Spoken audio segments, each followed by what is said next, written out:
பேதாசுதன் பரிஸ்டாவின் பெயராலே ஆமேன். மரியே வாழ்க. இன்றைய வார்த்தை, கடவுளின் வாக்கை நான் புகழ்கின்றேன், கடவுளையே நம்பியிருக்கின்றேன், எதற்கும் அஞ்சேன், அற்ப மனிதர் எனக்கென்ன செய்ய முடியும். I praise God for what He has promised. I trust in God, so why should I be afraid? What can mere mortals do to me? திருப்பாடல்கள் அதிகாரம் 56 வசனம் 4.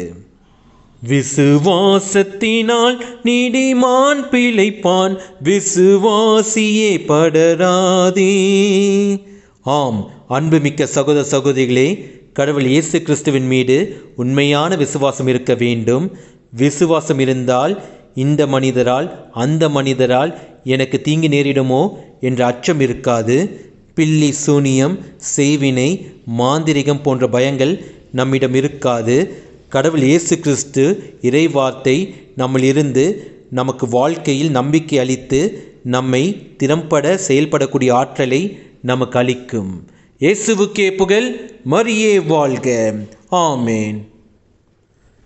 இருளே சூழ்ந்திடும் போதே உதய தாரகை போலே, இருளே சூழ்ந்திடும் போதே உதய தாரகை போலே, அருளே நிறைந்த மாமரியே அருள் வழி காட்டிடுவாயே, அழகின் முழுமையின் தாயே அழகையின் தலைமிடித்தாயே, உலகினில் ஒளியேற்றிடவே அமலனை எமக்களித்தாயே, அழகின் முழுமையின் தாயே.